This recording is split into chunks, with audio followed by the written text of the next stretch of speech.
Chapter 1911, Amaryllis Crossing. Mata Jiang Chen sangat tajam. Bahkan tanpa menggunakan telinga zefirnya, dia bisa merasakan kekeras-kepalaan mereka yang sulit dikendalikan.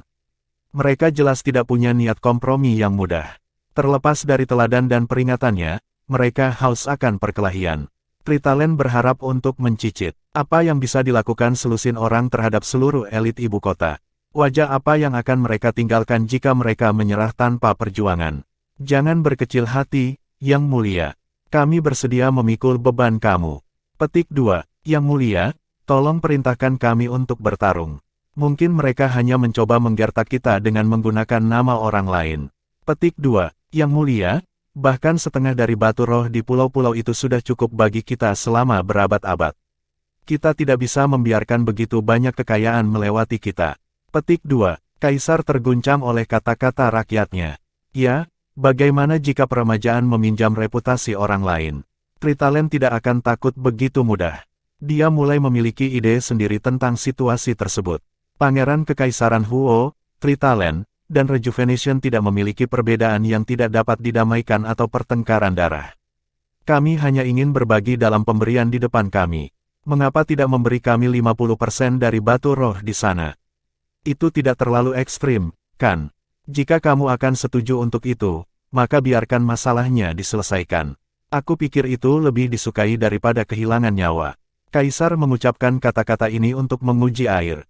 Jika Pangeran Kekaisaran Huo segera menyetujui hal ini, itu berarti tidak ada gigitan di balik kulitnya.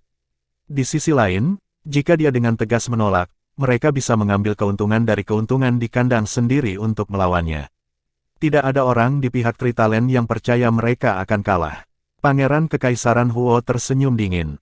Peremajaan telah sepenuhnya mendelegasikan wewenangnya dalam hal ini kepada pria muda di sini. Ekspresi Kaisar Tritalen semakin gelap. Peremajaan sengaja memilih kebobrokan saat itu. Jika itu masalahnya, kekejaman kami selanjutnya tidak bisa disalahkan.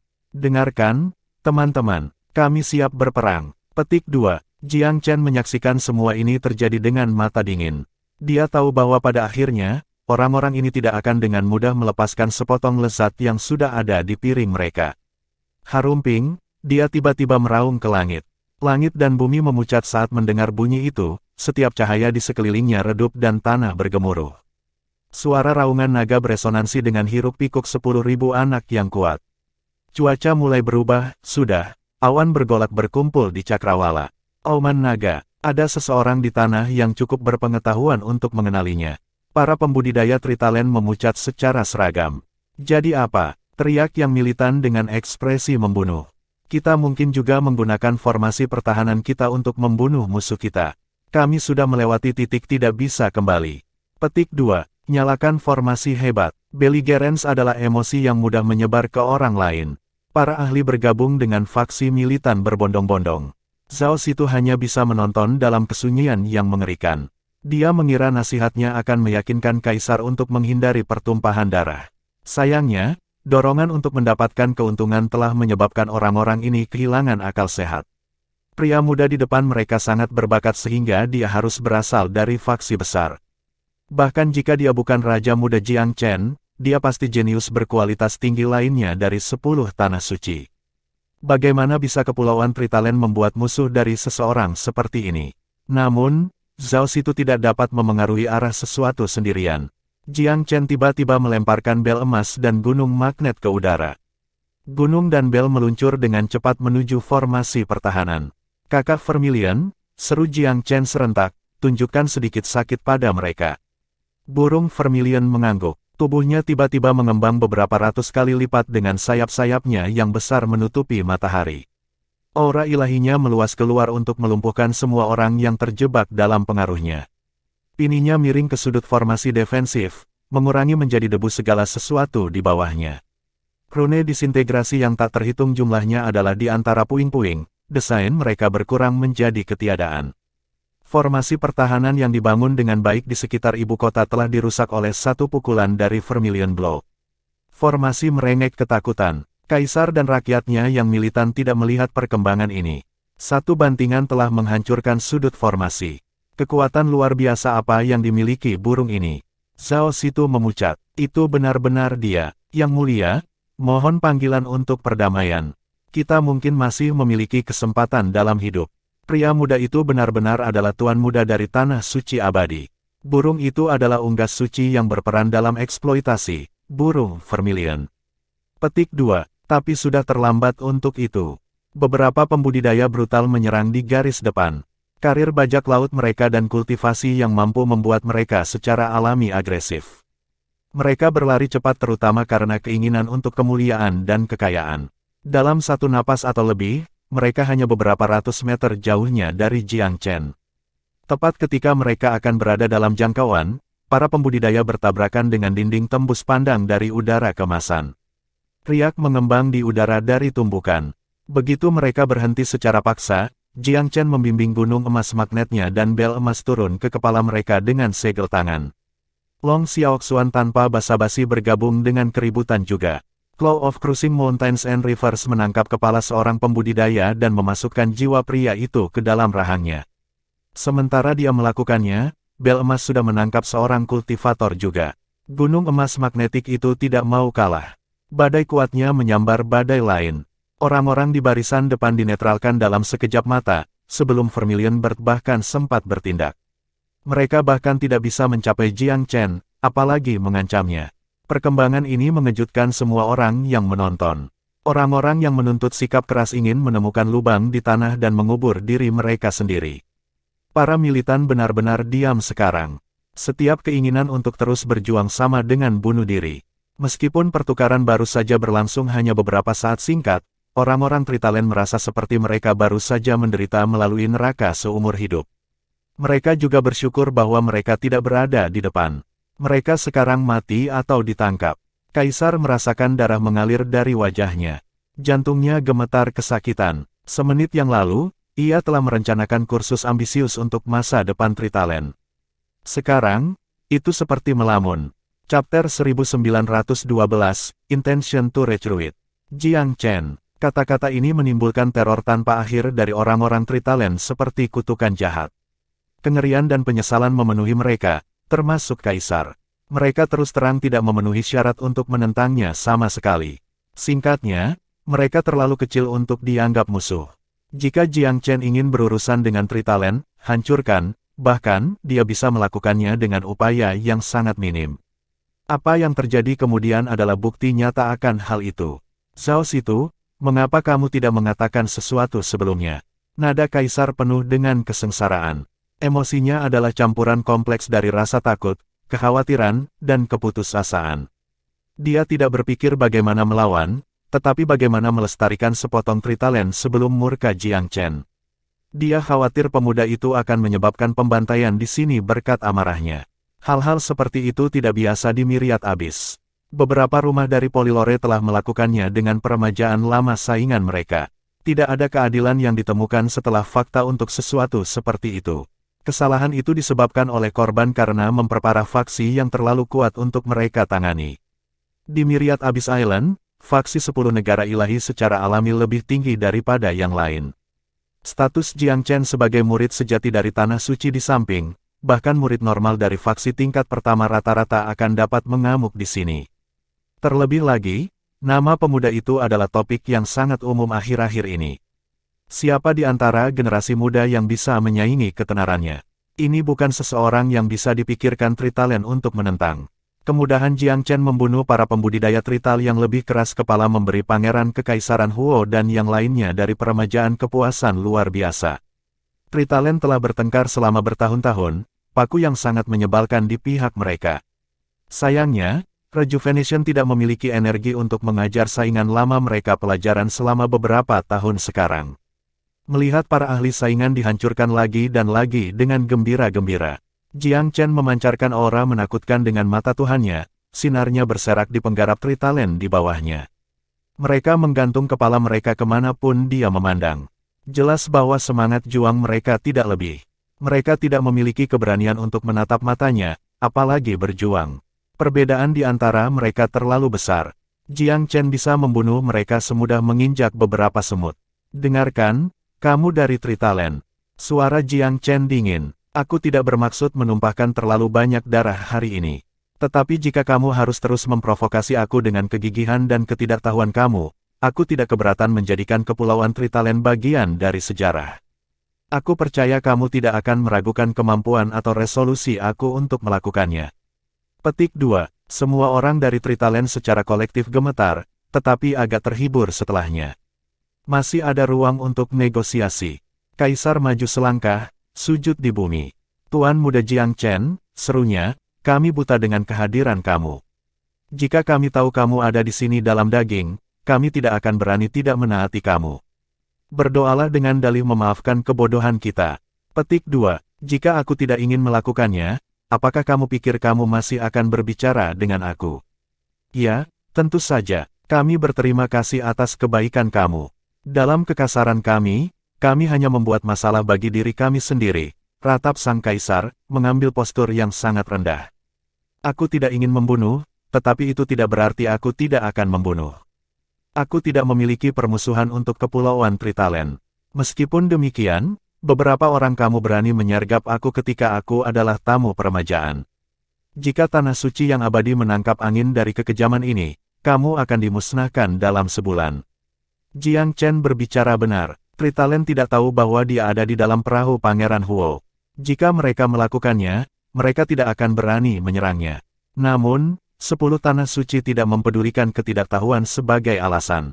Tindakan itu merupakan tantangan bagi otoritas mereka, dan kehancuran pun terjamin.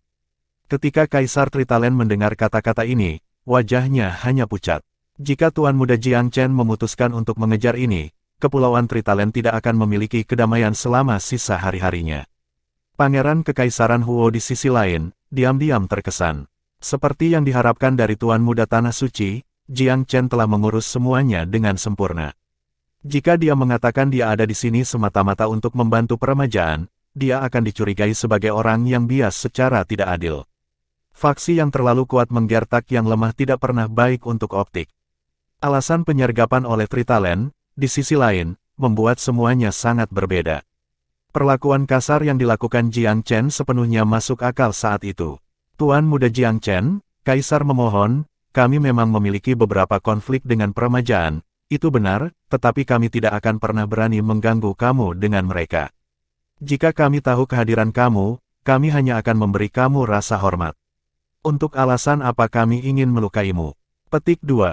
Huff. Jiang Chen mendengus. Aku mendengarmu setelah pulau-pulau yang dimiliki oleh peremajaan. Tidakkah mereka mengatakan kepada kamu bahwa aku memiliki setengah dari mereka? Apakah kamu mengidam properti aku? Petik 2. Apa? Kaisar Tritalen bingung. Tuan Muda Jiang Chen memiliki setengah dari pulau-pulau itu. Apakah mereka telah menentangnya selama ini? Dia ingin mati di tempat. Namun, ia dengan cepat menyadari apa yang sebenarnya terjadi. Peremajaan telah mencari Tuan Muda Jiang Chen ketika ia memahami keputusasaan situasinya sendiri, memberinya setengah kepemilikan pulau sebagai ganti perlindungannya. Itu pasti alasannya. Bagi Tritalen, alasannya sebenarnya tidak penting. Pada akhirnya, mereka tidak pernah berpikir untuk mengingini pulau. Kalau tidak, itu benar-benar bunuh diri. Kaisar berlutut dan bersujud beberapa kali. Kami buta dan bodoh, dia memohon, tapi kami berjanji kami tidak akan melakukan hal seperti itu lagi. Tolong, izinkan kami untuk hidup. Seluruh Tritalen akan berterima kasih atas rahmatmu. Petik 2. Jiang Chen mendengus. Kamu mengangkat tangan terhadap properti aku dan aku sendiri. Jika aku memaafkanmu hanya dengan beberapa kata, kekaguman apa yang akan diilhami oleh tanah suci abadi di masa depan?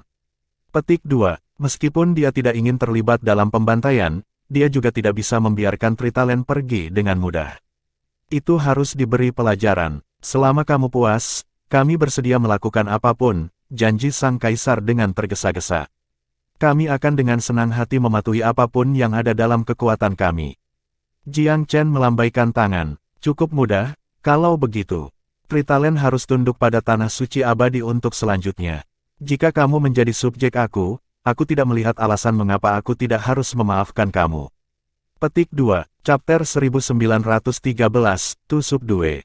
Kaisar linglung beberapa saat. Kebingungan memenuhi pikirannya. Kirim ke Tuan Muda Perlindungan Jiang Chen. Apakah itu berarti menjadi boneka dari tanah suci abadi?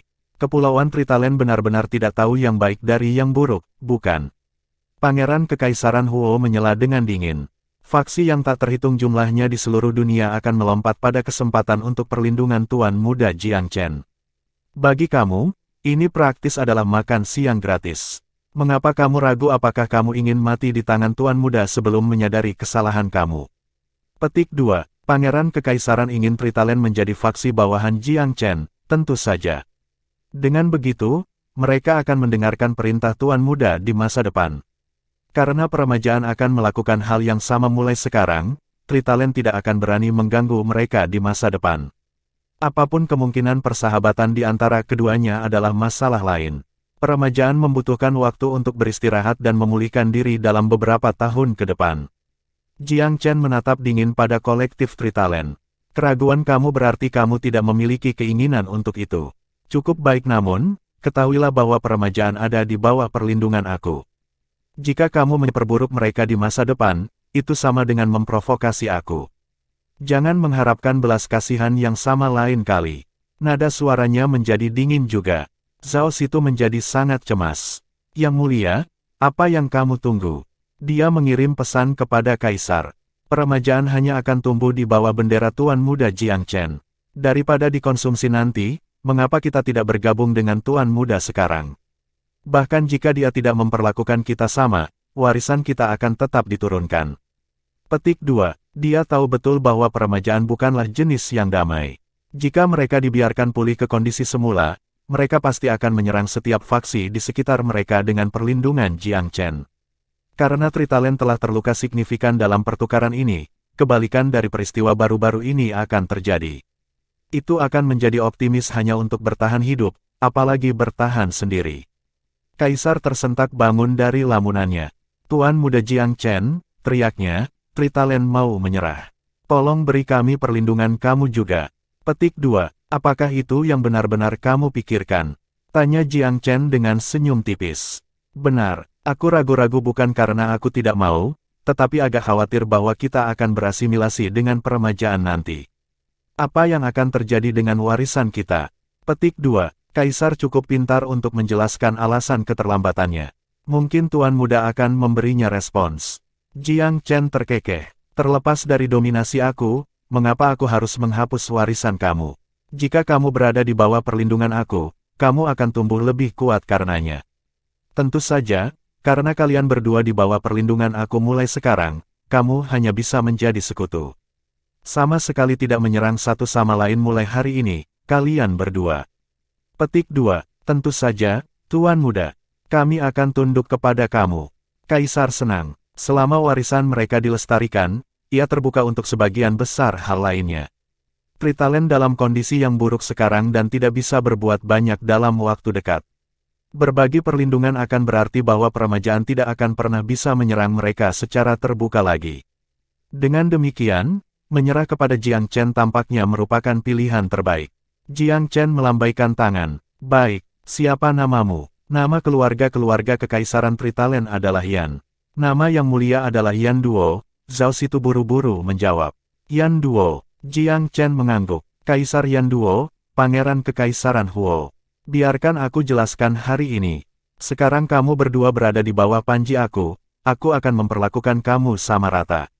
Mulai hari ini, biarkan dendam tersapu. Tidak akan ada lagi pertempuran antara kedua faksi kamu untuk selanjutnya. Apakah kamu mengerti? Selama Tritalen memiliki cukup kebijaksanaan, peremajaan tidak akan menyerang pukulan pertama, jawab Pangeran Kekaisaran Huo. Tritalen akan mendengarkan setiap kata dari Tuan Muda. Aku jamin itu. Petik 2. Aku harap kamu benar-benar bisa melakukannya. Jiang Chen mendesah pelan. Masa depan itu sulit. Jika kamu sibuk dengan pertikaian sipil, salah satu dari kamu akan meraih kemenangan dalam jangka pendek, tetapi dalam jangka panjang, kamu berdua akan kalah.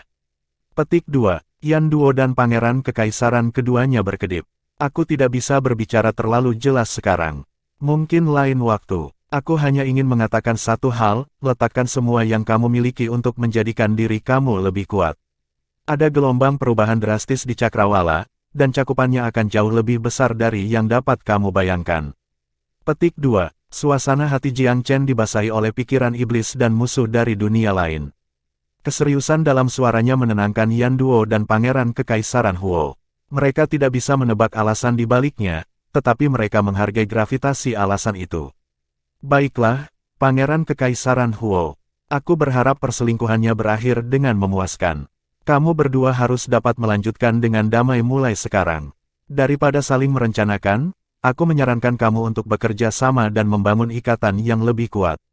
Aku meramalkan bahwa banyak faksi yang lebih kecil akan hancur oleh gelombang yang akan datang. Petik 2. Kata-kata ini semakin memperumit pikiran kedua pria itu. Itu bukan tempat mereka untuk bertanya, tetapi kepedulian mereka terhadap peristiwa yang mengubah dunia di masa depan hanya tumbuh. Ayo, bawa aku ke pulau-pulau itu. Aku ingin melihatnya. Jiang Chen mengubah topik pembicaraan. Mata Pangeran Kekaisaran menjadi cerah. Yakin, meskipun Yan Duo bernafsu dengan pulau-pulau itu juga, dia tahu bahwa Tritalent tidak bisa lagi berpartisipasi. Tuan muda, apakah kamu ingin duduk sebentar di Istana Kekaisaran? Mungkin lain kali. Jiang Chen melambaikan tangan. Yan Duo tidak bersikeras. Tekanan pada dirinya akhirnya bisa diatasi dengan kepergian pemuda itu. Jiang Chen pergi dengan cepat dan tegas saat dia datang. Orang-orang dari Tritalent akhirnya menghela nafas lega. Mereka mengusap alis dan punggung mereka, senang masih hidup. Ada banyak hal yang harus disyukuri pada hari ini. Pewaris dengan temperamen yang lebih buruk akan membantai banyak dari mereka. Yan Duo sama sekali tidak malu untuk berlutut di hadapan Jiang Chen. Hal pertama yang dia lakukan setelah kembali ke pulau-pulau yang tepat adalah mengeluarkan perintah penting. Dengarkan, orang-orang dari Tritalent.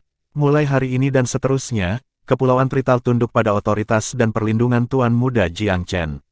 Dendam masa lalu kita dengan Kepulauan Rejuvenation dihapus. Siapapun yang bertengkar dengan mereka membawa bencana pada kita semua, dan jangan mengharapkan toleransi atau simpati. Petik 2. Kaisar tidak berani menentang apa yang ditekankan oleh Tuan Muda Jiang Chen barusan.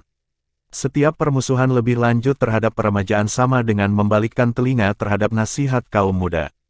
Hal seperti itu tidak bisa diizinkan pada saat ini. Dari apa yang dikatakan Tuan Muda, akan ada beberapa peristiwa bencana di Pulau Myriad Abyss dalam waktu dekat. Apa yang terjadi dengan peristiwa ini belum jelas, tetapi masalah bagi seseorang yang sebesar dirinya pastilah sangat serius. Nada suaranya tidak akan begitu buruk. Chapter 1914, Further Changes, Again. Rantai pulau yang kaya akan kristal berada cukup jauh dari jantung peremajaan. Selain itu, pengaruh keluarga kekaisaran tidak meluas ke pulau-pulau yang jauh ini, sehingga sulit untuk mengelola rantai. Tidak heran Tritalent House setelah tempat ini. Itu tidak terlalu jauh dari pulau intinya. Lebih dekat dengan milik mereka daripada milikmu, jujur. Kepemilikan tempat ini tidak mungkin sangat jelas sebelumnya, bukan? Jiang Chen bertanya dengan senyum tipis. Pangeran Kekaisaran Huo terbahak-bahak. Beberapa ribu tahun yang lalu, tidak ada yang memiliki pulau-pulau ini. Ketika Rejuvenation pertama kali mendapatkan mereka, kami hanya ingin mengubah beberapa dari mereka menjadi tempat seperti Winterdraw. Sayangnya, level formasi kami pada saat itu tidak cukup untuk berhasil. Setelah itu, ketika kami menempatkan beberapa orang di sini, mereka memperhatikan bahwa ada urat batu roh di batu di bawahnya. Kami menyimpan rahasia ini selama beberapa abad, tetapi urat yang kami temukan sulit untuk digali, dan kami tidak pernah mendapatkan kesempatan yang baik untuk melakukannya. Aku tidak yakin mengapa berita keluar dalam dekade terakhir. Sekarang faksi di sekitar kita mengamatinya dengan kelaparan. Saudaraku khawatir jika itu akan menarik faksi yang lebih kuat di sini. Apa yang akan kita lakukan? Petik 2. Peremajaan tidak memiliki faksi tetangga yang lebih kuat, bukan? Kamu bisa mengatakan itu tentang kita sebelumnya, desah Pangeran Kekaisaran Huo. Peremajaan adalah antara faksi tingkat ketiga dan kedua saat itu, dan kami hampir berhasil ke yang terakhir. Kami memiliki cara untuk pergi dibandingkan dengan orang-orang di atas jelas, tapi, setelah apa yang dilakukan Polylore kepada kami kehilangan banyak dan menurunkan peringkat sebagai hasilnya.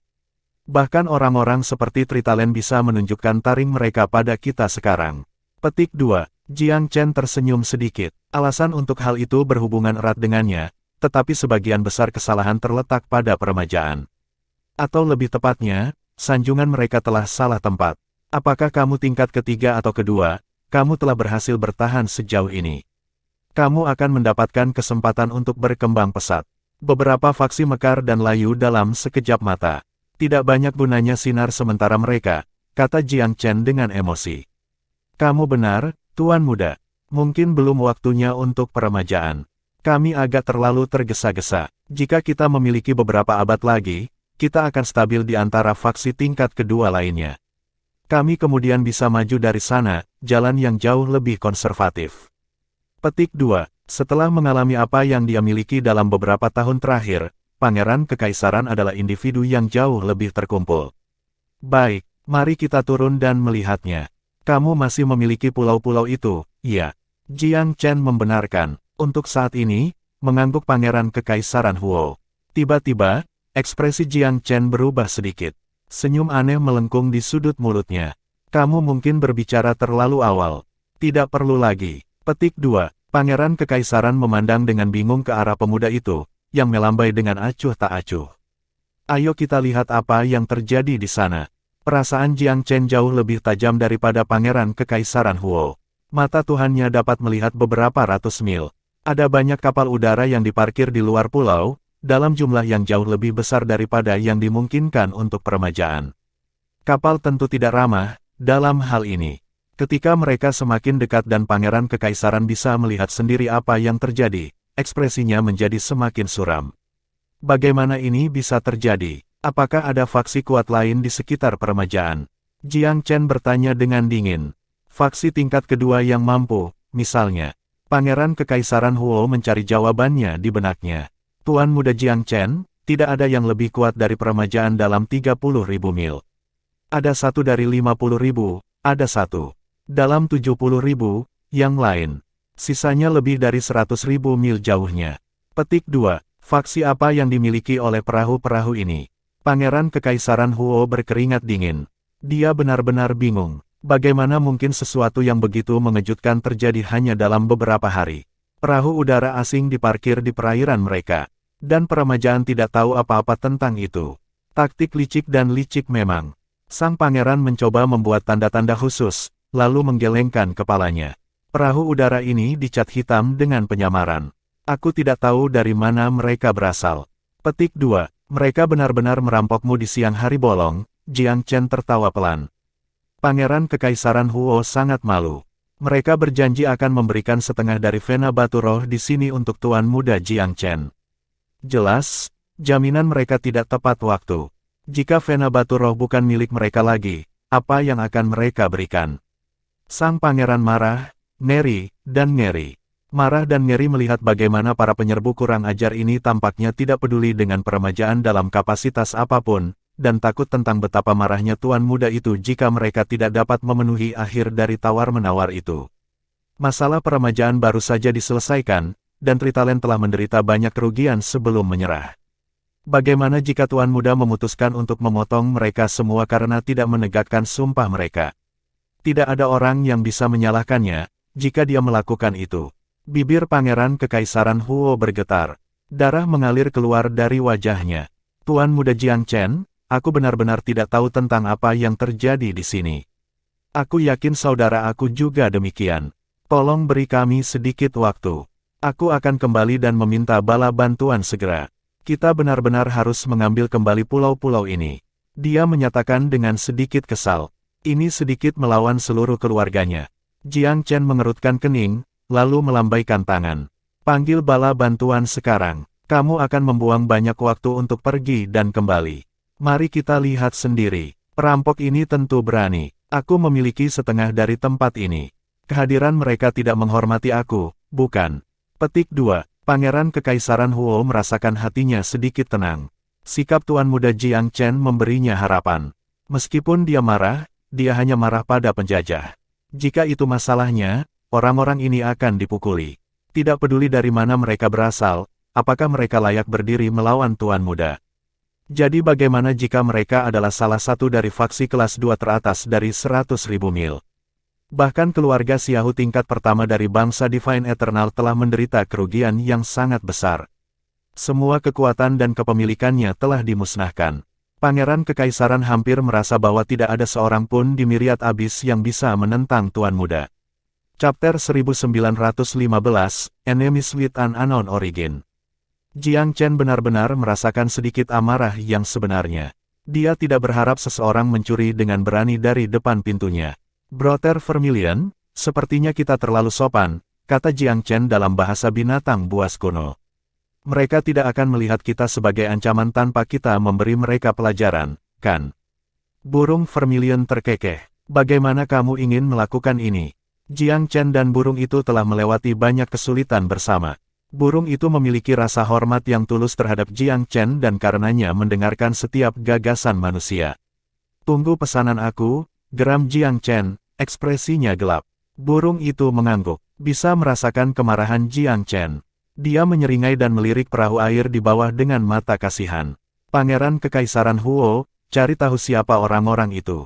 Jangan memberitahu mereka siapa aku dulu. Petik 2. Jika mereka diberitahu tentang Jiang Chen, mereka mungkin tidak mengungkapkan niat mereka yang sebenarnya. Dengan dukungan Jiang Chen, Pangeran Kekaisaran Huo memiliki kepercayaan yang baru ditemukan. Meskipun kapal-kapal udara di bawah ini kemungkinan berasal dari faksi tingkat kedua, ia tidak takut. Peremajaan berada di bawah sayap Tuan Muda.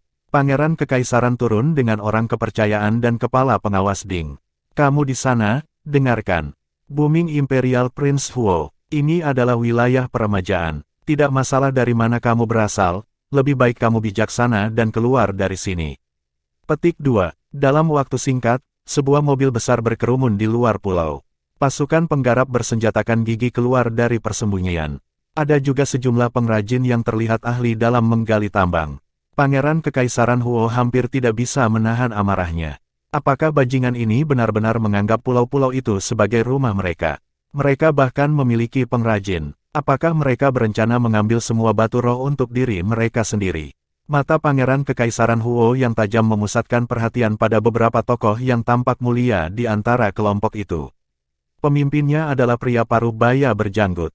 Dia berpakaian mewah dan wajahnya tampan, tetapi cemberut di wajahnya membuatnya angkuh dan menyendiri. Tampaknya identitas dan statusnya membuatnya sombong, dan dia menganggap dirinya jauh lebih unggul daripada orang lain. Di sebelah pria itu seorang wanita berpakaian untuk menggoda, tubuhnya sangat berlekuk dan memikat. Dia berpegangan erat pada lengan pria berjanggut itu dengan gerakan intim. Pria berjanggut itu juga membawa beberapa pengawal.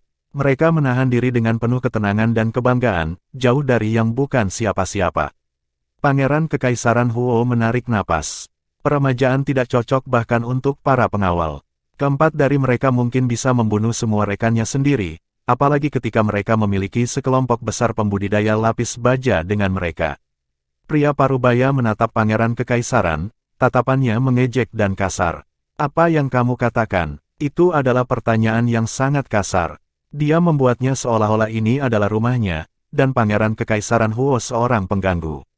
Sikapnya yang kuat membuat Pangeran Kekaisaran mempertanyakan dirinya sendiri, tetapi hanya sebentar. Tuan Muda Jiang Chen mengawasinya. Jika dia menunjukkan tanda-tanda pengecut, Tuan Muda itu mungkin memandang rendah dirinya, dan dia akan kehilangan kepercayaan Tuan Muda itu. Dia meredakan kegugupannya. Pangeran ini mengatakan ini adalah wilayah peremajaan. Tidak peduli dari mana kamu berasal, pergi dari sini. Petik 2. Pria parubaya itu memutar bibirnya menjadi senyum mengejek. Alih-alih memandangi Pangeran Kekaisaran Huo, ia beralih ke wanita yang memikat itu. Apakah kamu mendengarnya, Xiao Fei? Apa yang dia katakan? Wanita itu terkikik. Kurasa dia menyuruh kita keluar dari sini. Pria parubaya itu terkekeh. Matanya menjadi dingin saat mereka fokus pada Pangeran Kekaisaran. Jika kamu kesal sekarang, aku, Han, mungkin mempertimbangkan untuk menyelamatkan hidupmu. Han, dan siapa kamu? Ini adalah wilayah kami. Apa yang memberimu hak untuk mengatakan itu? Pangeran Kekaisaran Huo mengamuk. Dia telah melihat banyak pengganggu sebelumnya, tetapi bahkan Polylore Divine Nation tidak akan sombong jika mereka tidak kehilangan keturunan mereka di persidangan. Siapa orang-orang ini, dan mengapa mereka begitu brutal? Aku mungkin telah menjadi wilayah kamu, tetapi tidak sekarang. Petik 2. Omong kosong. Salah satu penjaga Pangeran Kekaisaran Huo tidak bisa menahan diri. Kamu pencuri harus tahu tempat kamu. Ini wilayah kami. Petik 2. Oh, pria parubaya itu mengambil dengan santai di telinganya. Apakah kamu mencoba untuk memberitahuku bahwa aku tidak bisa mengambil risiko membuat peremajaan musuhku? Pangeran Kekaisaran Huo melambaikan tangan untuk menghentikannya sebelum penjaga itu membalas. Dia menarik napas dalam-dalam. Maafkan pangeran ini karena tidak tahu siapa kamu, teman aku. Namun, semua orang di dunia harus bermain sesuai aturan. Pulau-pulau selalu menjadi milik kita. Sejak kapan mereka ada hubungannya dengan kamu? Apakah kamu memiliki perjanjian transfer kepemilikan secara tertulis? Sebuah perbuatan. Petik 2. Tidak, jawab pria itu dengan dingin. Lalu bagaimana pulau-pulau milikmu? Wanita menggoda itu terkikik. Aku berkata, bagaimana kamu begitu buta? Ketika Tuan Han menginginkan sesuatu, orang-orang berebut untuk memberikannya dengan kedua tangan. Kamu harus tahu tempat kamu. Merupakan suatu kehormatan baginya untuk menanyakan sesuatu tentang kamu. Orang lain bahkan tidak bisa meminta hak istimewa. Tidak heran Rejuvenation masih merupakan faksi tingkat ketiga. Kamu tidak tahu apa yang baik untuk kamu. Petik 2. Kata-katanya tidak bisa lebih memalukan. Pangeran Kekaisaran Huo mungkin telah kehilangan ketenangannya jika dia belum berpengalaman seperti dia. Dia mengambil napas dalam-dalam lagi dan mengejek. Pangeran ini telah bertemu dengan para pembudidaya kuat yang adil, tetapi aku belum pernah mendengar tentang Master Han. Kamu tidak terlihat seperti orang-orang dari 10 negara ilahi, dan bahkan mereka bermain sesuai aturan. Apakah kamu lebih menyukai diri sendiri daripada bangsa-bangsa ilahi? Petik 2. Pangeran memiliki lidah yang cukup tajam. Tampaknya kesal dengan kegigihan Pangeran Kekaisaran, pria parubaya itu mengangkat alisnya. Aku sudah berubah pikiran. Kamu menolak untuk pergi ketika aku menyuruh kamu. Sekarang aku tidak akan membiarkan kamu pergi. Azure Ox, Azure Tiger, urus Pangeran, yang mengaku memiliki tempat ini. Benturkan giginya dan patahkan semua anggota tubuhnya. Oh, dan sempurnakan jiwanya sesudahnya. Biarkan dia tahu konsekuensi menantang otoritas aku. Petik 2. Dua pengawalnya maju selangkah segera setelah kata-katanya berbunyi. Chapter 1916, Heavenlight Isles. Kedua penjaga itu adalah Rana Empyrean tingkat 8, dan jenis yang sangat mampu bertarung untuk Bud. Mereka hanya selangkah lagi dari tingkat ke-9. Meskipun Pangeran Kekaisaran Huo memiliki beberapa pembudidaya Empire tingkat ke-7 bersamanya, ada perbedaan besar antara tingkat ke-7 dan ke-8. 3 ahli empiris tingkat 7 mungkin hanya bisa melakukan manuver melawan tingkat 8, dan itu akan menjadi perjuangan untuk melakukannya. Selain itu, kedua penjaga ini adalah veteran perang yang jelas. Satu penjaga mungkin bisa menghadapi 4 dari mereka. Jika ada pertengkaran, pasukan Pangeran Huo belum tentu memiliki keuntungan, meskipun mereka berjumlah lebih dari selusin. Jika dua penjaga ditambahkan ke sisi lain, pasukan Rejuvenation akan dihancurkan sepele. Kedua penjaga ini berbahu lebar dan tegap. Mereka memancarkan niat membunuh. Jelaslah bahwa para ahli yang tak terhitung jumlahnya telah mati di tangan mereka. Orang yang mengenakan pakaian bergaris adalah Azure Tiger. Mulutnya di depan Tuan Han, kan? Kamu satu-satunya yang cukup bodoh untuk melakukan itu dalam beberapa tahun terakhir. Ingat, tumbuhkan sepasang mata yang lebih baik di kehidupan kamu selanjutnya. Jangan sebodoh itu. Dia menerkam seperti harimau sungguhan saat mengatakan ini, tangannya dengan ganas terentang seperti cakar. Tangan kanannya menggesek Pangeran Kekaisaran, gambar cakar hantu berkedip-kedip di udara. Tiba-tiba, angin deras masuk. Azure Tiger setengah jalan di sana ketika dia merasakan hambatan di jalan. Pada saat berikutnya, dia tanpa sadar meraih lehernya. Cakar yang berbeda muncul di sekitarnya. Yang besar, bersisik berkilauan dengan kekuatan dan kemuliaan. Seekor naga sejati muncul, diselimuti kabut dan awan. Jepret, cakar drakonik tertutup pada mangsanya. Leher Azure Tiger tersentak pada sudut kanan dan matanya keluar dari rongganya. Mayat menghilang 1 detik kemudian, jelas dimakan oleh naga. Azure Ox tidak bernasib lebih baik. Meskipun dia sedikit lebih lambat dalam tugasnya, dia menemukan penghalang dimensi yang tak terhitung jumlahnya di sekelilingnya. Tidak peduli ke arah mana dia membanting dirinya, dia tidak bisa membebaskan diri. Saat dia berjuang dengan sia-sia, bel emas raksasa muncul di udara. Ukiran rahasia di atasnya berkilauan dengan cahaya yang luar biasa, seolah-olah mengingat suatu entitas totem kuno. Bel terkunci ke Azure Ox, yang terjebak berputar-putar di tempat. Ini adalah karya Jiang Chen, tentu saja. Meskipun ia hanya kerajaan empiris tingkat ke-6, harta dan kemampuannya memungkinkannya untuk bertarung melawan para ahli empati tingkat 9 secara merata. Azure Ox akan menjadi lawan yang layak untuk dia hadapi. Namun, Jiang Chen memiliki kejutan di sisinya. Lawannya tidak bisa bereaksi sebelum dia benar-benar terjebak. Di bawah kendali Jiang Chen, bel emas terlalu kuat untuk dilawan. Itu jatuh, menyegel Azure Ox di dalam. Pria parubaya dan wanita menggoda di sebelahnya benar-benar heran. Mereka tidak bisa mempercayai hal-hal aneh yang mereka lihat. Ada sedikit perubahan dalam ekspresi bangga pria itu. Dia memiliki 4 penjaga pribadi. Ya, Azure Ox dan Azure Tiger lebih lemah dari 2 rekan mereka, tetapi tidak banyak. Namun, mereka telah ditangani sepele. Yang satu mati seketika, dan yang lain ditangkap oleh bel emas. Apakah dia sudah mati atau hidup belum ditentukan. Dia tidak pernah bermimpi bahwa situasi seperti itu akan terjadi. Mereka dengan hati-hati menghitung dan mempertimbangkan setiap kemungkinan sebelum menyerang peremajaan. Mereka merasa aman karena tahu bahwa itu tidak bisa melawan mereka. Itulah sebabnya mereka mundur ketika Pangeran Kekaisaran Huo tiba. Apa alasan kepercayaan mereka? Mereka pikir mereka memiliki kekuatan yang cukup, tentu saja. Tapi tontonan berdarah tadi telah menghancurkan kepercayaan dirinya. Keunggulannya telah hancur berkeping-keping, seperti cermin. Pangeran Kekaisaran Huo sangat gembira. Tuan muda telah bergabung dengan keributan. Sekarang dia telah bergabung dengan ladang. Apa nilai hama ini? Dia baru saja berhasil menebak kira dari mana Tuan Han ini berasal. Ada faksi tingkat kedua yang sangat kuat di perairan 1.200.000 mil jauhnya dari peremajaan, bahkan, ia mendekati banyak faksi tingkat pertama dalam kekuatan. Keluarga kekaisaran dari pulau-pulau itu memiliki nama keluarga Han. The Heavenlight Isles adalah pembangkit tenaga listrik terkenal di wilayahnya, tetapi jarang merawat faksi lemah seperti peremajaan yang begitu jauh dari pantainya. Sebelum ini, hampir tidak ada kontak di antara mereka.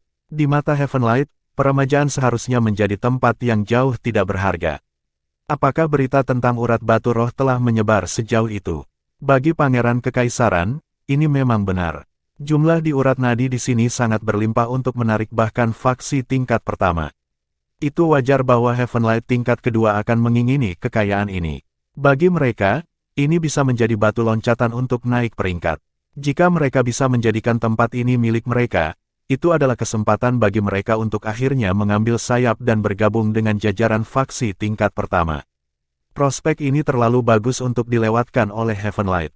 Selain itu, ada upaya minimal yang terlibat dalam menyerang peremajaan. Bahkan sebelum bencana yang dideritanya dalam beberapa tahun terakhir, itu tidak ada tandingannya untuk Heavenlight. Ini adalah dunia anjing makan anjing. Pangeran Kekaisaran Huo sangat berterima kasih atas keputusannya yang sangat bijaksana. Syukurlah peremajaan berada di bawah perlindungan Tuan Muda Jiang Chen. Jika tidak, mereka akan terlibat dalam perjuangan sia-sia melawan Tritalen sebelum menyadari terlalu terlambat bahwa Heavenlight telah datang dan menjarahnya. Aku sudah menebak dari mana asalmu, Han. Apakah Heavenlight Isles yang terkenal mulai menggunakan bandit? Petik 2, Chapter 1917, Terrified and Fearful. Pangeran Kekaisaran Huo tanpa henti mengungkapkan identitas musuh misterius ini. Pria parubaya itu berubah menjadi sangat marah. Jika Pangeran Kekaisaran telah melakukan ini sebelumnya, dia tidak akan malu sama sekali. Sebaliknya, dia akan menikmatinya sedikit. Dia telah memegang keuntungan pada saat itu dan melihat Pangeran Kekaisaran Huo sebagai mangsa saja. Dia menikmati melihat teror orang lain. Tapi sekarang, Azure Ox dan Azure Tiger telah mati tanpa alasan sama sekali. Pria parubaya itu mulai curiga apakah orang-orang ini bahkan dari peremajaan. Sejak kapan itu menjadi sekuat ini? Dia memelototi Pangeran Kekaisaran Huo dengan marah, matanya yang waspada mencari-cari sesuatu. Pangeran Kekaisaran tahu bahwa pria di seberangnya dipenuhi teror saat ini. Ini terutama benar karena Jiang Chen dan temannya yang kejam telah bertarung dengan cara yang tidak dapat dipahami.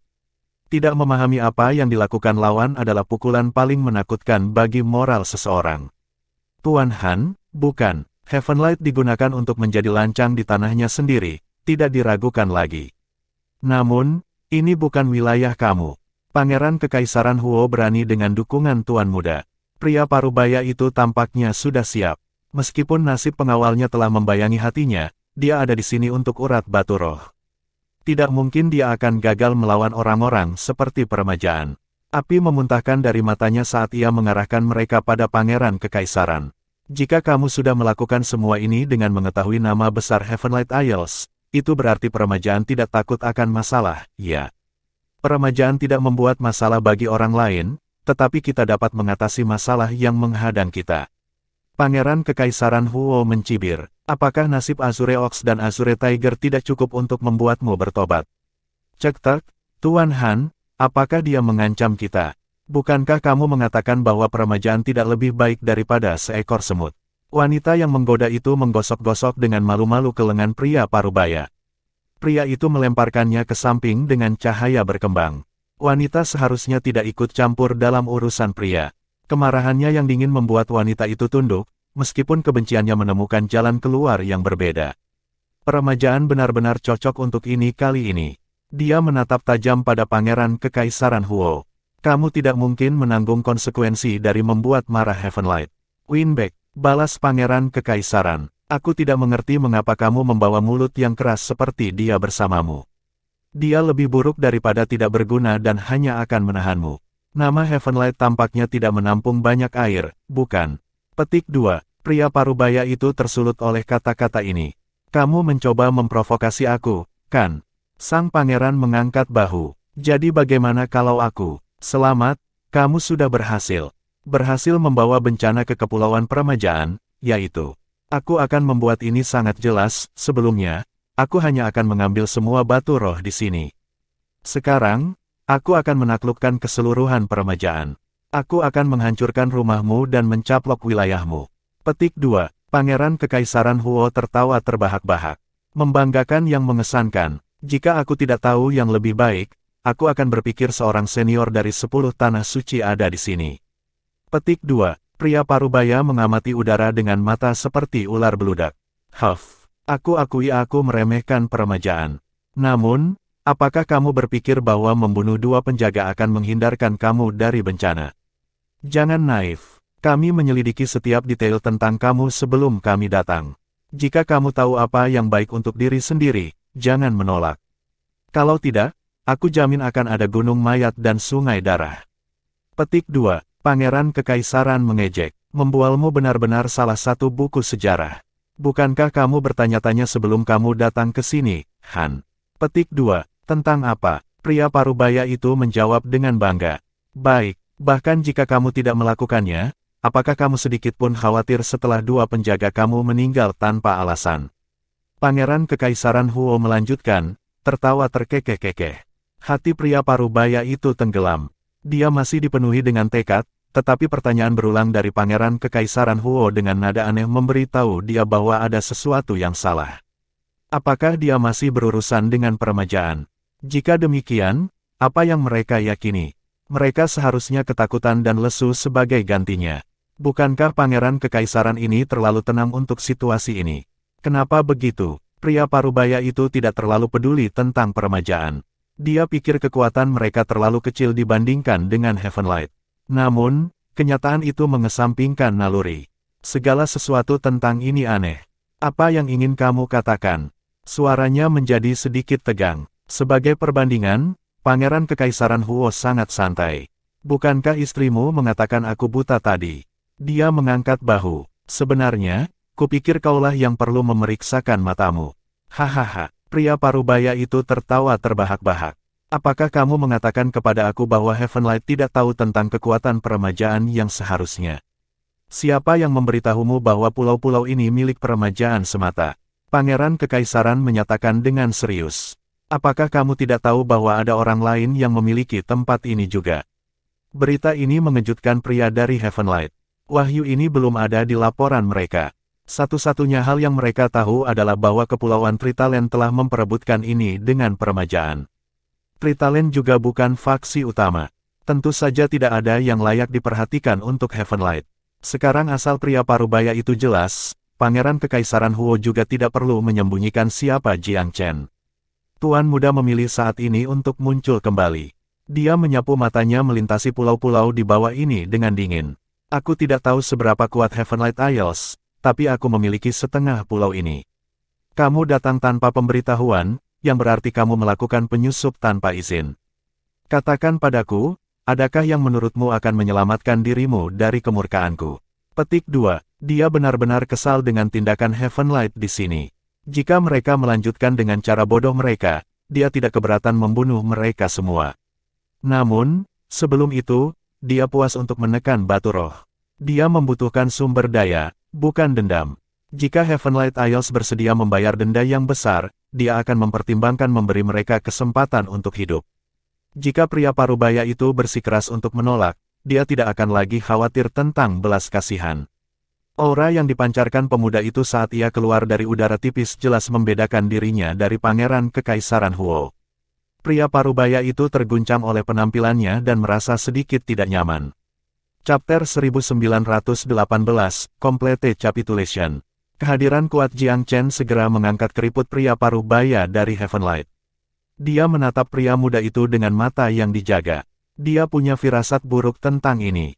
Pasti ada alasan mengapa Pangeran Kekaisaran Huo begitu berani, dan pemuda itu sangat mungkin seperti itu. Apakah dia seseorang yang sangat penting? Kebanyakan yang menyebut diri mereka Tuan Muda memiliki pengaruh untuk mendukung hal itu. Tuan Han dengan hati-hati mengurangi kesombongannya. Siapa kamu? Dia menatap Jiang Chen dengan hati-hati. Jiang Chen mencibir. Kenapa kamu bertanya? Apakah kamu mencoba melihat apakah aku seseorang yang mampu kamu sakiti? Petik 2. Ekspresi mengejek Jiang Chen membuat Master Han sangat marah. Untuk waktu yang lama, itu adalah dia memandang rendah orang lain. Kapan terakhir kali seseorang dari Heavenlight menjadi sasaran cemoohan seperti itu? Seorang pengawal yang tampak tua ditransmisikan dengan ekspresi serius. Tuan, dari cara dia menahan dirinya, jelas dia bukan ikan kecil. Kematian Azure Tiger dan Azure Ox sangat mungkin dilakukan juga. Petik 2. Tuan Han berhasil menahan amarahnya dan menelan kutukan. Jika kamu adalah seseorang yang aku tidak bisa menyinggung, aku akan keluar dari rambut kamu. Di Myriad Abyss, kekuatan adalah hukum. Petik 2. Keluar. Jiang Chen tertawa. Itu mudah bagimu untuk mengatakan. Kamu telah masuk tanpa izin ke properti aku dan mencoba mencuri apa yang menjadi hak aku. Apakah kamu pikir aku hanya akan membiarkan kamu lolos? Petik 2. Apalagi yang kamu inginkan? Pria parubaya itu percaya dia telah membuat cukup kompromi. Jika pemuda itu menolak untuk mundur, dia tidak akan mentolerir hal-hal lebih lanjut. Kamu tidak punya hak untuk tahu.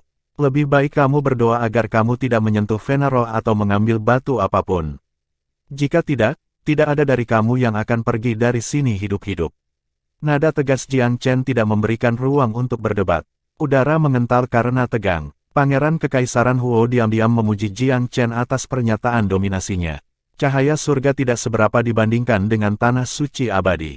Tuan Han direbus dengan amarah. Dia pernah bertemu dengan orang-orang sombong sebelumnya, tetapi tidak ada yang sombong seperti pemuda ini. Tak satu pun dari mereka akan pergi dari sini hidup-hidup.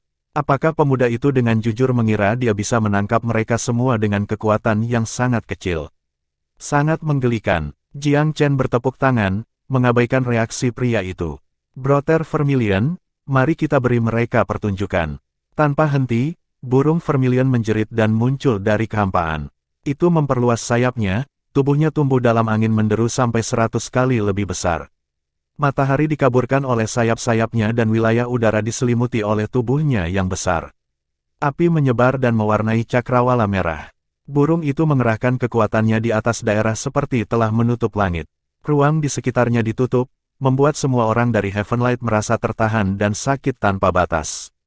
Darah mendidih dan mereka hampir pingsan. Bahkan para pengawal, yang paling kuat dari mereka semua, merasakan teror setinggi tulang yang tidak bisa mereka gambarkan. Ketakutan membalikkan semua wajah mereka. Terkejut, pengawal tua itu menoleh ke pria parubaya itu. Tuan, ini adalah kekuatan dewa. Master Han sudah gemetar di bawah kekuatan burung itu. Pikirannya menjadi kosong karena kejutan ledakan ketika dia mendengar kata-kata pria tua itu. Dewa, dia tidak pernah berharap bertemu dengan dewa di wilayah Rejuvenation. Bagaimana ini mungkin? Pria parubaya itu berkeringat dingin. Mulai saat ini, tidak ada dari kamu yang diizinkan untuk pindah, kata Jiang Chen samar-samar. Siapapun yang mengambil satu langkah pun akan terbunuh tanpa prasangka. Nada suaranya tidak terlalu kejam, tapi ada niat membunuh yang tak terbantahkan untuk itu. Orang-orang dari Heavenlight meringkuk dan menundukkan kepala secara refleks, terlalu takut untuk bertemu dengan tatapannya. Pangeran Kekaisaran Huo, bawa pasukanmu dan cari anggota peremajaan yang ditempatkan di sini, kata Jiang Chen. Cari tahu apa yang terjadi. Pangeran Kekaisaran Huo mendesah pelan. Aku khawatir mungkin tidak ada yang selamat.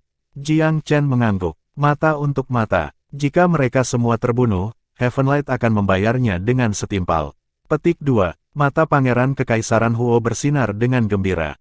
Tanpa dukungan Jiang Chen, mustahil bagi mereka untuk membunuh orang-orang dari Heavenlight untuk membalaskan dendam orang-orang mereka. Dengan Tuan Muda di sini, Heavenlight tidak akan berani menolak sama sekali. Jika mereka membuat marah Jiang Chen, kematian mereka sendiri akan menjadi yang paling sedikit dari kekhawatiran mereka. Keseluruhan Heavenlight Isles akan berada dalam bahaya. Pria parubaya itu bergegas, Tuan-tuan, tuan-tuan, dengarkan aku. Yang ditempatkan di sini masih hidup. Di mana mereka? Tanya Jiang Chen tajam. Mereka, pria parubaya itu tergagap. Dia menggertakkan giginya dan mengakui, kami menjadikan mereka budak kami dan berencana meminta mereka menggali tambang.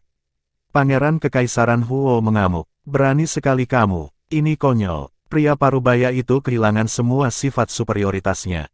Tidak ada tempat untuk kesombongan ketika berhadapan dengan dewa. Dia tidak memiliki kekuatan untuk mendukung kesombongannya. Meskipun dia tidak bisa menebak identitas pemuda itu, tidak perlu dipertanyakan lagi bahwa pemuda itu pasti berasal dari sebuah faksi setidaknya 10 kali lebih kuat daripada Heavenlight. Dewa bisa dengan mudah menghancurkan cahaya surga 10 kali lipat. Ekspresi pengawal tua itu berubah ketika kesadaran menyadarinya. Dia mencondongkan tubuh lebih dekat kepada tuannya dan menyampaikan, bawahan ini telah menemukan jawabannya, Tuan. Pria muda itu adalah Tuan Muda Jiang Chen dari Tanah Suci Abadi. Petik 2. Tanah Suci yang abadi. Menggigil di punggung pria paruh baya itu. Dia juga membuat koneksi. Dia memandang kuda-kuda Jiang Chen yang bangga, lalu pada burung vermilion raksasa yang menghiasi langit. Itu Jiang Chen, yang reputasinya luas dan tumbuh secara eksponensial. Dia tidak bisa mempercayai matanya, pikirannya berputar dengan banyak pertanyaan yang tidak terjawab. Tuan Muda Jiang Chen adalah tokoh terkemuka dari Tanah Suci Abadi. Mengapa dia ada hubungannya dengan faksi tingkat ketiga seperti peremajaan? Apa yang telah dilakukan peremajaan untuk mendapatkan dukungan Jiang Chen? Atau apakah Tuan Muda benar-benar memiliki setengah dari batu roh di sini? Karena panik, Tuan Han akhirnya menyadari betapa musuh yang dia buat untuk dirinya sendiri. Dia menyinggung kejeniusan muda paling terkenal di Myriad Abyss, dan Tanah Suci Abadi di belakangnya. Jika dia tidak melakukan apapun untuk mengendalikan kerusakan, kepala mereka akan berputar, dan Heavenlight ditakdirkan untuk kehancuran total. Chapter 1919, Enacting Punishment.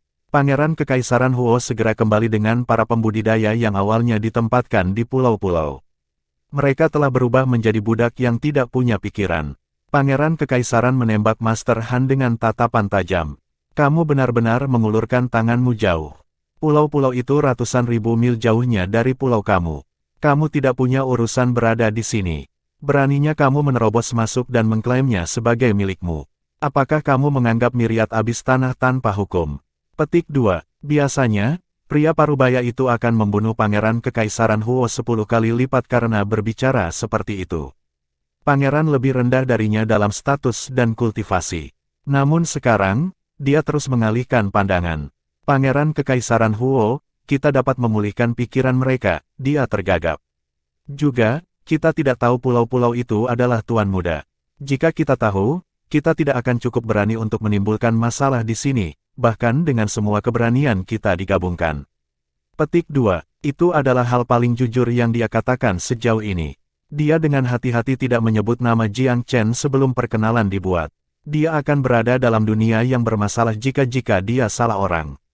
Ucapannya yang tumpul menusuk Pangeran Kekaisaran di tempat yang paling menyakitkan. Jadi Heavenlight berangkat untuk berjalan di seluruh peremajaan, bukan? Begitulah kebenarannya, tetapi pria parubaya itu tidak mungkin mengakuinya. Dia tahu bahwa peremajaan telah mendapatkan pelindung yang kuat. Meskipun peremajaan itu sendiri tidak ada di matanya, tidak bijaksana baginya untuk menyinggung mereka sementara Tuan Muda ini ada di sini. Dia membungkuk dengan malu-malu ke Jiang Chen. Prestasi kamu luar biasa meskipun kamu muda, Tuan Muda yang terhormat. Sangat sedikit yang memiliki kultivasi seperti itu dan mungkin pada usia kamu bahkan di Myriad Abyss. Jika aku tidak salah, kamu harus menjadi Tuan Muda Jiang Chen, bukan? Petik 2. Dia memiliki kulit yang sangat tebal dan tahu kapan harus mengganti nadanya. Satu saat sebelum dia menjadi pengganggu yang sombong, tapi dia dengan cepat mengesampingkan harga dirinya dan menyemburkan sanjungan semudah bernafas ketika situasi memanggilnya. Jiang Chen telah bertemu banyak orang seperti dia. Tanpa hukuman yang pantas, pria itu akan segera melupakan pelajarannya dan mengulangi kesalahannya. Jika terlalu banyak menunjukkan belas kasihan, pria itu akan menganggap tuan muda itu penurut. Dia mengabaikan kata-kata pria itu dan menoleh ke Pangeran Kekaisaran Huo dengan ekspresi dingin. Sudahkah kamu memeriksa tambang? Sudahkah vena roh tersentuh? Petik 2. Pangeran Kekaisaran Huo telah mensurvei daerah itu. Mereka masih dalam tahap perencanaan dan belum benar-benar menjalankan rencana mereka. Tuan Han menanggapi dengan nada lemah, kami belum melakukan apa-apa. Meskipun kami telah membuat sketsa rencana pengembangan, kami tidak akan memulai sampai lusa. Itu waktu yang paling menguntungkan. Petik 2. Jiang Chen mendengus. Anggaplah dirimu beruntung. Ya, benar. Tuan Han adalah seorang penggila coklat profesional. Tidak ada jejak kebanggaan tersisa dalam dirinya. Tapi aku belum selesai denganmu. Kami dengan bodohnya menyinggung Tuan Muda Jiang Chen, pria parubaya itu bergegas keluar. Tentu saja kita harus membayarnya. Kami akan dengan senang hati menerima hukuman apapun. Aku hanya berharap kamu akan memberi kami kesempatan untuk menebus kejahatan kami. Apapun yang dapat dilakukan Heavenlight, kami akan melakukannya.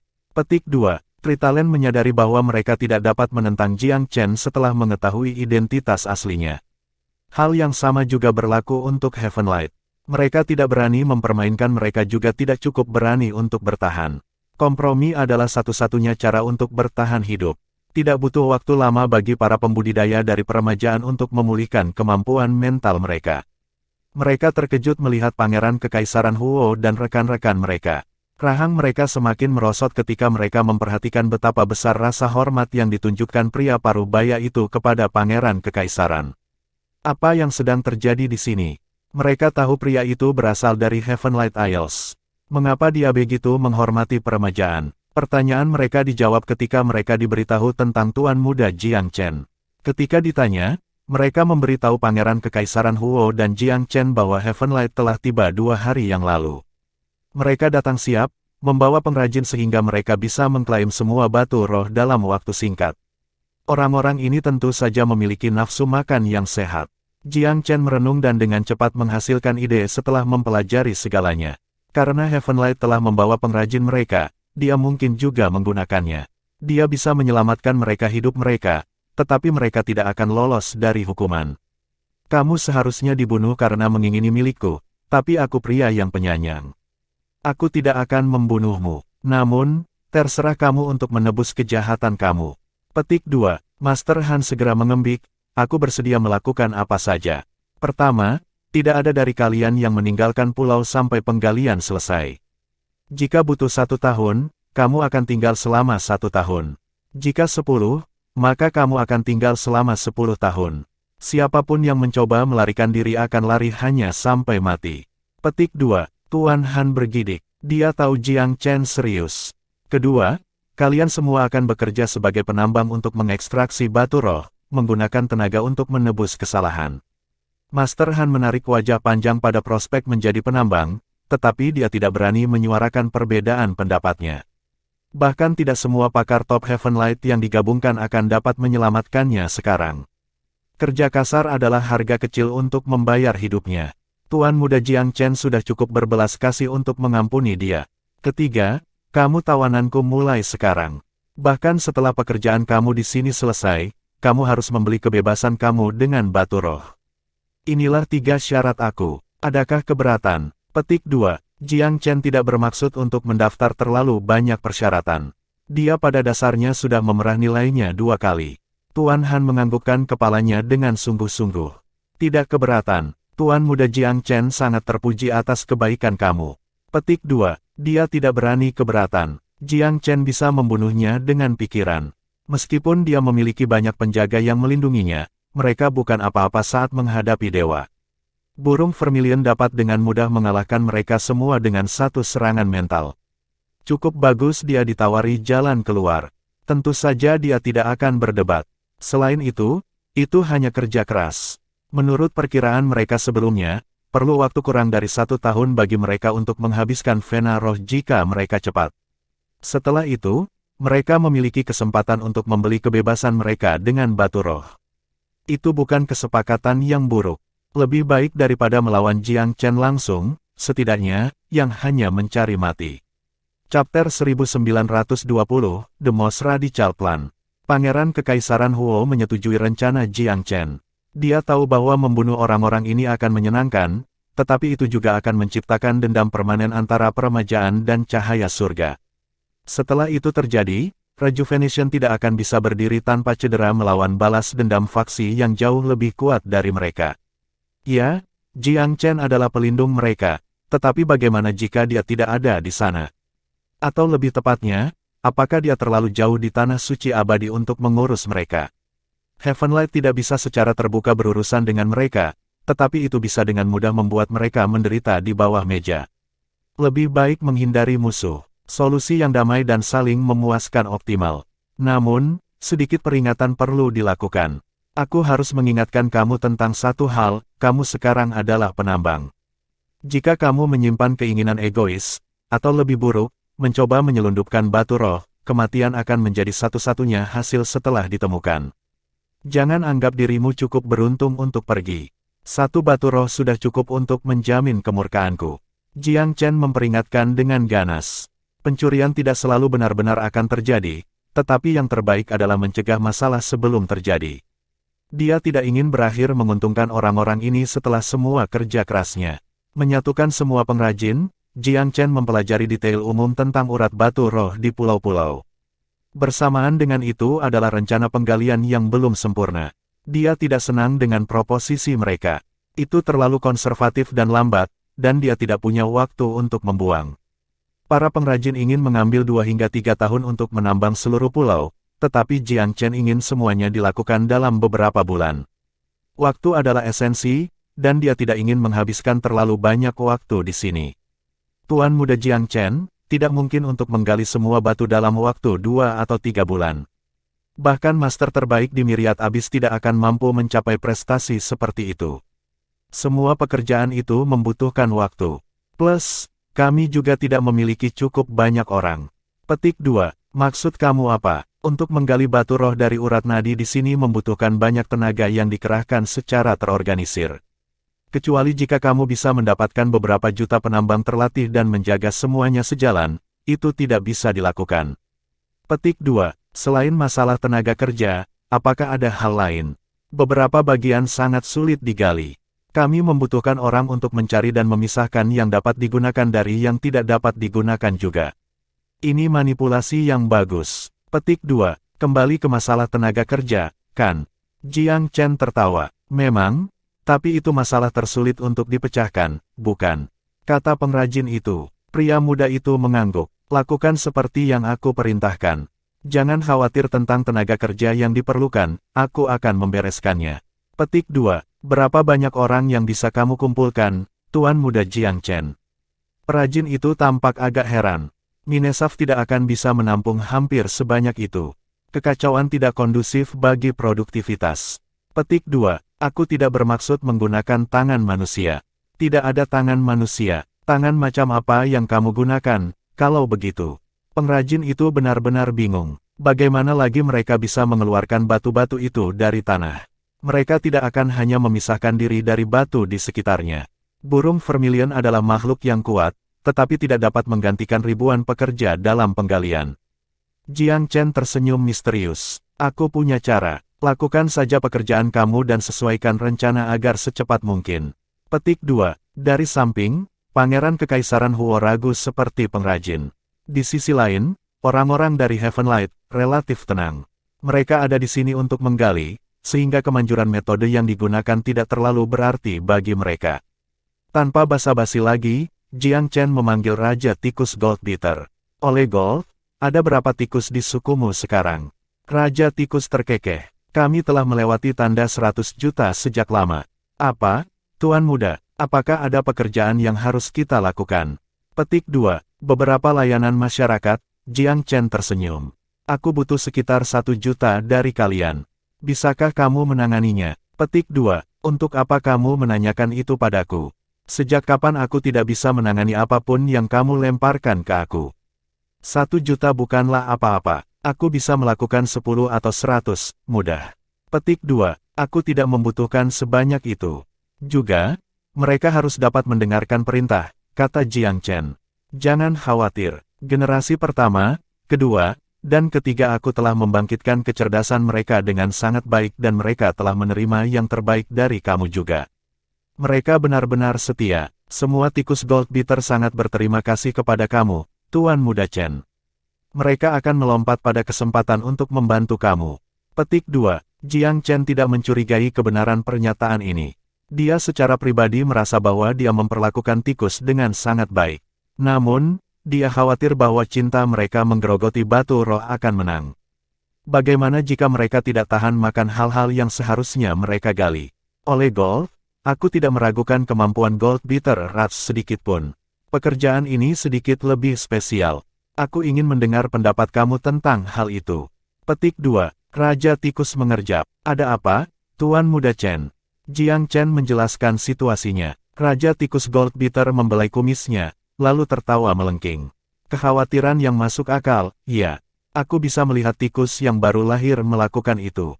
Aku yakin yang dewasa akan bisa mengatasi rasa lapar mereka. Jika mereka tahu bahwa batu-batu ini penting bagi kamu, mereka akan melakukan segala upaya untuk melawan keinginan mereka. Petik 2. Jiang Chen mengangguk. Batu roh ini sangat dibutuhkan. Aku akan memberi kamu kompensasi dan hadiah lain di kemudian hari. Petik 2. Jangan khawatir tentang itu, Tuan Muda Chen. Kamu tidak akan melupakan kami jika kamu memiliki sesuatu yang baik. Raja Gold Beater Rat tahu temperamen pemuda dari waktu yang telah dihabiskan bersamanya. Itu benar-benar akan membuat pemuda itu tidak suka jika Raja Tikus itu tawar-menawar tanpa henti dengannya.